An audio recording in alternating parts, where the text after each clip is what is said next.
एक विकास जिसमें अब तक हमने देखा था कम्युनिस्ट अवार्ड के द्वारा दलितों के लिए पृथक निर्वाचन की व्यवस्था कर दी गई थी, जिसके कारण पूना पैक्ट हुआ था, अर्थात कि पूना समझौता, जो गांधी जी और भीमराव अंबेडकर के मध्य हुआ था।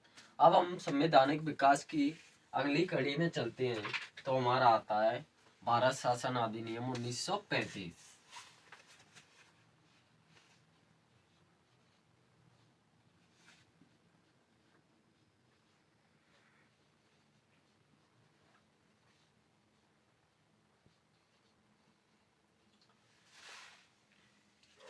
हम देखते हैं कि भारत शासन अधिनियम भारत में पूर्ण उत्तरदायी सरकार की स्थापना के लिए एक मील का पत्थर साबित होता है। और हम देखते हैं कि ये एक विस्तृत और एक लंबा लिखा हुआ संविधान था। एक तरह से हम इसे संविधान या कानून या प्रपत्र कह सकते हैं, जो बहुत लंबा था, जिसमें लगभग 321 धाराएं 321 धाराएं और 10 अनुसूचियां थी।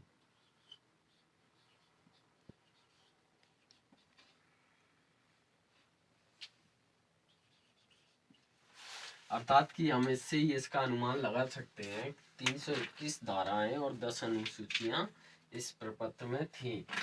वहीं हम देखते हैं कि भारत शासन अधिनियम भारत में एक पूर्ण उत्तरदायी सरकार की स्थापना में मील का पत्थर साबित होता है। इसके प्रावधानों की बात करें हम, एक अखिल भारतीय संघ की स्थापना की गई।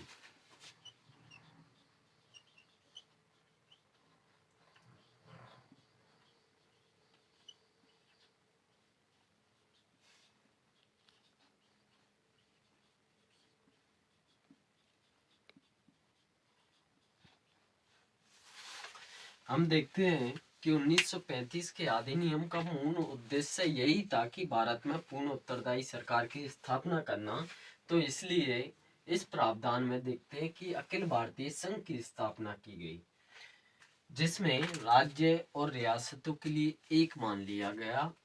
राज्य और रियासतों के लिए एक मान लिया गया और इनके लिए 3 सूचियां जारी की गई शक्ति विभाजन के लिए। संघ सूची,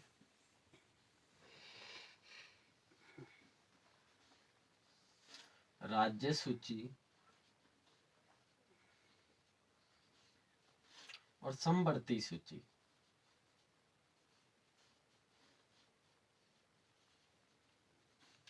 संघ सूची में 59 विषय थे, वहीं राज्य सूची में 54 विषय, समवर्ती सूची में 36 विषय। इन विषयों का 1935 में संघ सूची में 59 विषय, राज्य सूची में 54 विषय और समवर्ती सूची में 36 विषय। अर्थात कि संघ 59 विषयों पर, अर्थात कि केंद्र 59 विषयों पर कानून बना सकता था, वहीं राज्य 54 विषयों पर कानून बना सकता था, और समवर्ती सूची जिसमें केंद्र और राज्य दोनों 36 विषयों पर कानून बना सकते थे। अब हम देखते हैं कि वीटो पावर,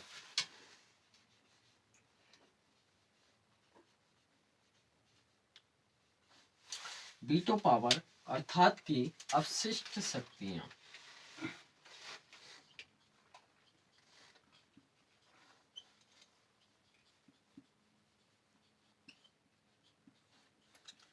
अवशिष्ट शक्तियां किसे प्रदान की गई, अर्थात कि वे शक्तियां जिसके माध्यम से किसी कानून को निर्मित किया जा सकता था, किसी प्रावधान को निरस्त किया जा सकता था और किसी भी आदेश को रोका या निर्मित किया जा सकता था, वो वीटो पावर दिया गया था वायसराय को।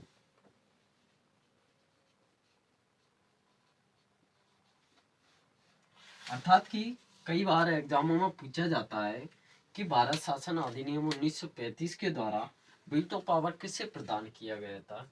ये शायद एक बार आरएएस में आया हुआ क्वेश्चन है कि वीटो पावर किसे प्रदान किया गया, तो वायसराय के लिए। वहीं हम देखते हैं अगले प्रावधान में कि राज्यों से देश शासन की व्यवस्था को हटा दिया गया।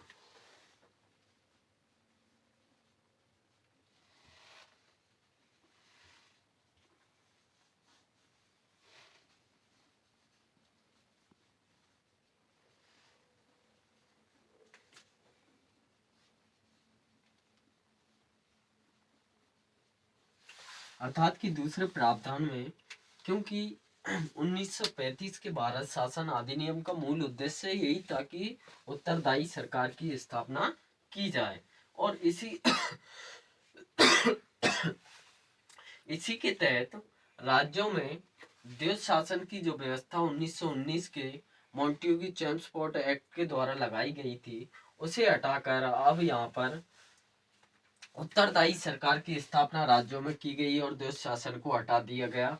अर्थात कि राज्यों से देश शासन कब हटाया गया, क्वेश्चन आता है कई बार, तो 1935 के भारत शासन अधिनियम के द्वारा। अब राज्यों में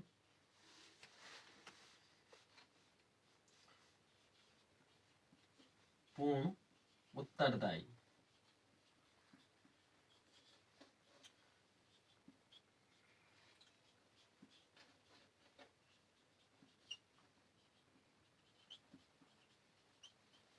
पूर्ण उत्तरदायी सरकार की स्थापना की गई। अब पूर्ण उत्तरदायी से तात्पर्य है कि जो वायसरॉय था उसके लिए राज्य विधान परिषद के अकॉर्डिंग या सलाह के द्वारा ही कार्य करना होता था। अर्थात कि अब राज्य विधान परिषद की सलाह के बिना वायसरॉय किसी भी कानून को निर्मित या किसी भी कार्य को करने में सक्षम नहीं था। हालांकि ये व्यवस्था 1937 में प्रारंभ की गई और 1939 में इसे समाप्त कर दिया गया। वहीं हम देखते हैं कि राज्यों से देश शासन की व्यवस्था तो हटा दी गई, लेकिन केंद्र में देश शासन लगा दिया गया।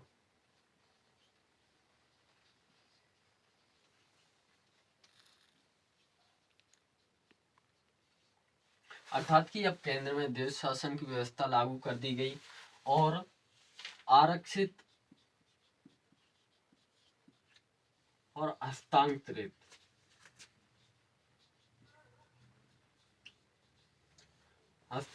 विषयों के माध्यम से शक्तियों का विभाजन कर दिया गया। अर्थात कि शक्तियों को बांट दिया गया। आरक्षित विषय वायसरॉय प्लस उसकी कार्यकारिणी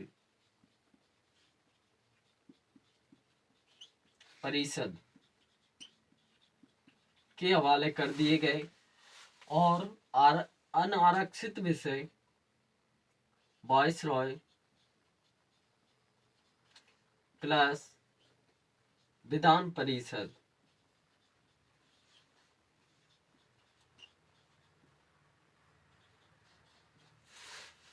के अंतर्गत कर दिए गए। इस प्रकार से हम देखते हैं कि केंद्र में देश शासन लगा दिया गया।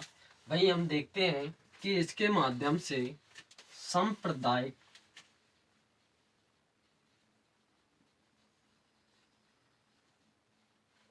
सांप्रदायिक व्यवस्था का विस्तार किया गया।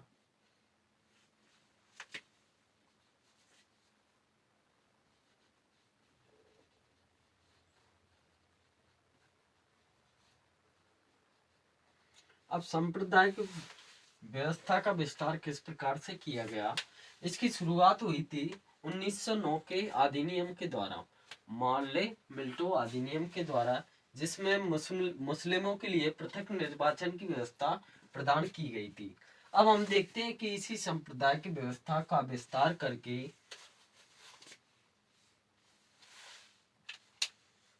1932 में कम्युनिस्ट अवार्ड के द्वारा दलितों के लिए सांप्रदायिक व्यवस्था की व्यवस्था की गई थी। वहीं हम देखते हैं कि 1935 के भारत अधिनियम द्वारा महिलाओं के लिए, किसानों के लिए,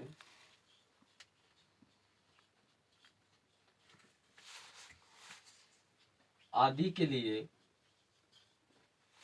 सांप्रदायिक व्यवस्था का विस्तार किया गया। वहीं हम देखते हैं कि इस अधिनियम के द्वारा लगभग 10% जनसंख्या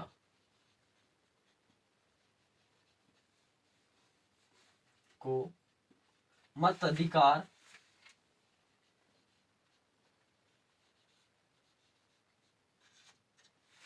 देने की व्यवस्था की गई।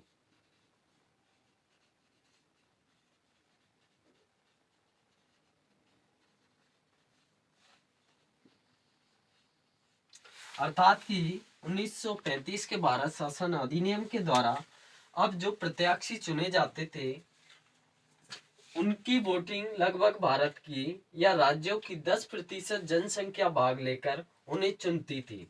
इससे पूर्व इतना इतना मत अधिकार का विस्तार नहीं था।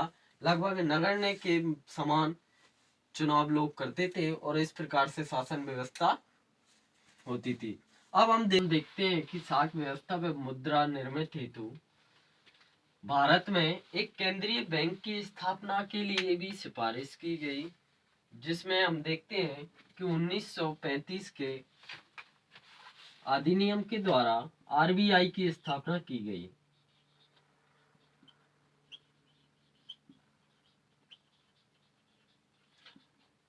आरबीआई मतलब रिजर्व बैंक ऑफ इंडिया, जो हमारे भारत में साख नियंत्रण और मुद्रा निर्मित का कार्य करता है। और हम देखते हैं कई बार एग्जामों में यही पूछा जाता है कि आरबीआई की स्थापना किस वर्ष हुई थी। तो इसका याद रखना है हमें 1 अप्रैल 1935 को आरबीआई की स्थापना हुई थी।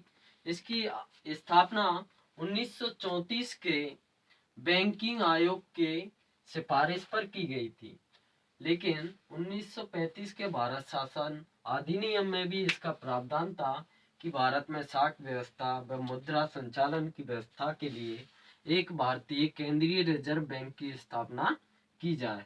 और इसी के संदर्भ में हम देखते हैं आगे चल के 1 अप्रैल 1935 को आरबीआई की स्थापना होती है। और इसके माध्यम से 1935 के माध्यम से राज्यों में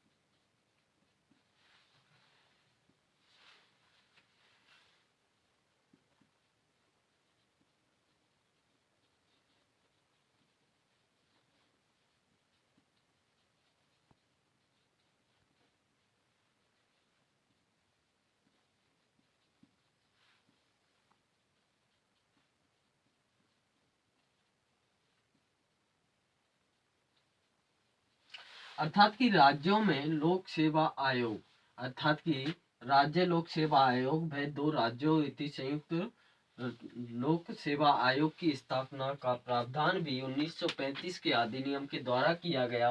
और हमारे आरपीएससी जो राजस्थान का आरपीएससी है उसकी स्थापना भी इसी के प्रावधान से हुई है।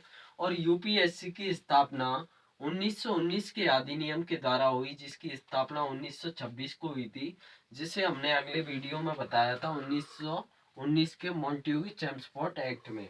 इस प्रकार से हमारा भारत शासन अधिनियम कंप्लीट होता है। अब हम चलेंगे संवैधानिक विकास की दौर को खत्म करते हुए संविधान पर।